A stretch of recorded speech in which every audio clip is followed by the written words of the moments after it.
Good morning मेरे छोटे बहन भाइयों। मैं आज फिर आप सबके साथ एक प्यारी सी कहानी लेकर आई हूँ और मैं उम्मीद करती हूँ मेरी इस कहानी से आज आपको बहुत खुशी मिलेगी सुनकर और आप इस कहानी से आशीषित होंगे। बट इससे पहले कि मैं कहानी स्टार्ट करूँ, मैं आज आपको कहानी किसकी है ये नहीं बताऊंगी और आपको मुझे बताना होगा कि ये कहानी किस इंसान की है और आपने उस कहानी से क्या सीखा।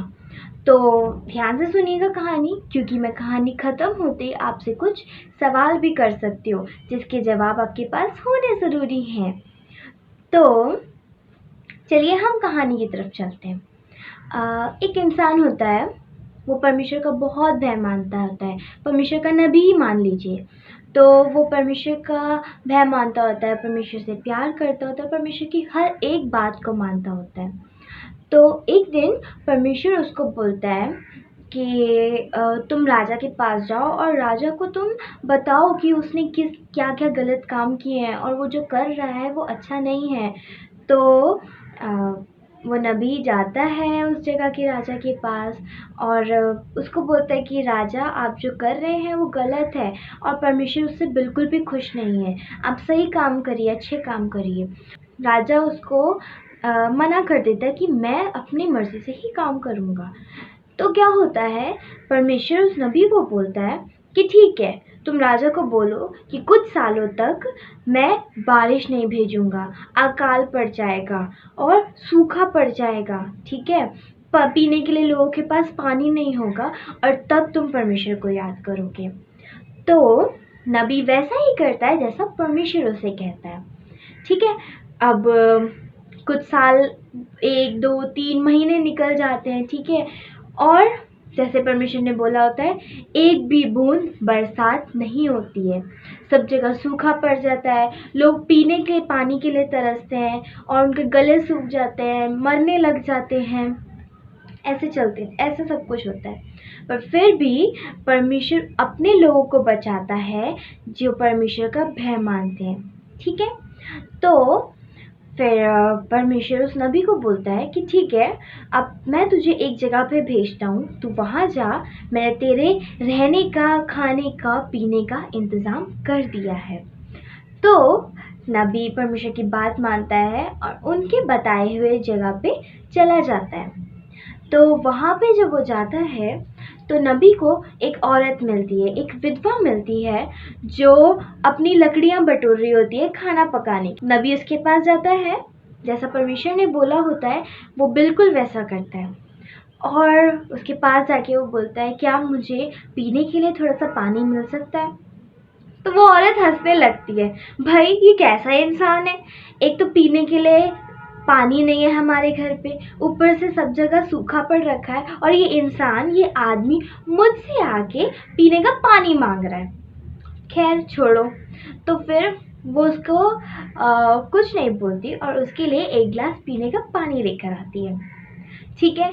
अब पीने का पानी पी लिया उस नबी ने, तो फिर उसके बाद वो बोलता है कि क्या मुझे रोटी मिल सकती है खाने को। तो वो औरत अपना सिर पटकती है, बोलती है, बताओ, एक तो अकाल है, सूखा भी पड़ रखा है और मैं वैसे ही, मेरे पास घर में कुछ खाने पीने को नहीं है और ऊपर से ये इंसान आके मुझसे पानी भी मांग रहा है और खाना भी मांग रहा है।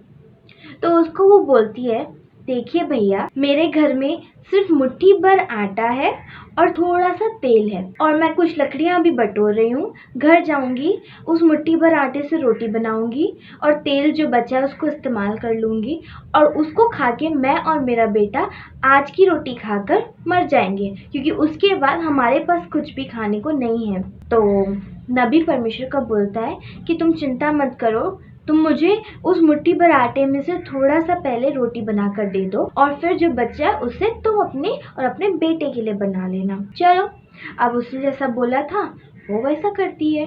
और नबी उसको बोलता है क्योंकि परमेश्वर ने तुम्हारे रहने का इंतज़ाम कर दिया है, इसलिए तुम चिंता बिल्कुल भी मत करो कि तुम अब क्या खाओगी क्या पियोगी। तो अभी बस मुझे एक रोटी बना कर दे दो और जो तेल है वो इस्तेमाल कर लो, क्योंकि अगले जितने साल तक सूखा रहेगा उतने टाइम तक के लिए परमेश्वर ने तुम्हारे रहने और खाने पीने का इंतज़ाम कर दिया है। तो वो औरत क्या करती है, पहले आटा निकालती है अपने डब्बे में से, तेल निकालती है और जो आटा होता है उसमें से पहला हिस्सा जो होती है वो नबी को रोटी बनाकर दे देती है और फिर जो बचता है फिर वो और उसका बेटा खा लेते हैं। ठीक है, और ऐसे चलता है, एक दिन निकल जाता है, फिर अगले दिन जब वो अपना डब्बा खदोड़ती है उसमें फिर आटा होता है, फिर वो तेल की बोतल उठाती है, फिर उसमें तेल होता है और ऐसे चलते चलते उनका पूरा साल निकल जाता है। जब तक सूखा होता है, जब तक बारिश नहीं आती, तब तक परमेश्वर उन्हें खिलाता है, परमेश्वर उनकी ज़रूरत को पूरा करता है, उनको मरने नहीं देता। तो अब मैं आपसे पूछती हूँ कि ये कहानी किसकी थी। तो आज ये कहानी ख़त्म करने से पहले हम ये सीखेंगे कि इस कहानी से हमने क्या सीखा। पहली चीज़ हमने ये सीखी, जब हम परमेश्वर को उसका हिस्सा देते हैं तो परमेश्वर हमारी ज़रूरत को कभी भी कम नहीं होने देता है। हमारे मांगने से पहले, हमारे चाहने से पहले हमारा परमेश्वर पिता हमारी ज़रूरत को पूरा कर देता है। ठीक है, पहली चीज़ हमने ये सीखी। और दूसरी चीज़ हमने विश्वास सीखी। अगर हमारा विश्वास परमेश्वर पे मजबूत है तो हम कुछ भी चाहेंगे, कुछ भी मांगेंगे, अगर वो उसकी मर्ज़ी के हिसाब से होगा तो वो हमें ज़रूर मिलेगा। बस हमारे ऊपर है कि हमें अपना विश्वास परमेश्वर पे मजबूत करना है।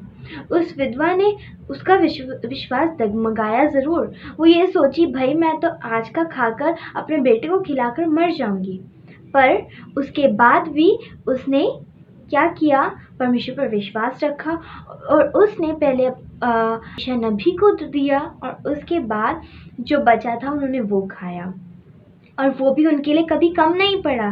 जब भी हर दिन वो डब्बा खोलते थे, हर दिन उनके लिए उतना आटा निकलता था उस डब्बे में से जितना उनके उसका और नबी का और बच्चे का पेट भर सके। तो हमने कौन सी 2 बातें सीखी आज, कि हमें पहले परमेश्वर का हिस्सा उसको देना है, जो परमेश्वर का है हमें उसको देना है। जब हम पहली चीज़ परमेश्वर को अर्पण करते हैं तो परमेश्वर हमें हमारी ज़िंदगी में कभी भी किसी भी चीज़ की कमी होने नहीं देता। और दूसरी चीज़ हमने ये सीखी, हमारा विश्वास मजबूत होना चाहिए ताकि हम परमेश्वर पे हमेशा भरोसा कर सकें और वो हमें हमेशा हमारी ज़रूरत को पूरा कर सके। तो आइए एक छोटी सी दुआ से ही कहानी में ख़त्म करूँगी। हे पिता परमेश्वर, हमसे प्यार करने वाले पिता, तूने पिता हमें पूरी रात भर थामा और संभाले रखा है, इसके लिए धन्यवाद देना चाहती हूँ। पिता इस समय हम जो कुछ भी कहानी से सीखे हैं पिता, मदद कीजिएगा ताकि हम उसे अपने जीवन में उतारने वाले हो सकें।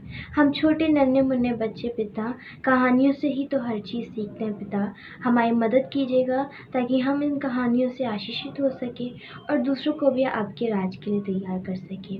इस दुआ को आपकी प्यारी बेटी यीशु के नाम में मांगती हूँ, सुनिए और कबूल कीजिएगा, आमीन। Okay, bye.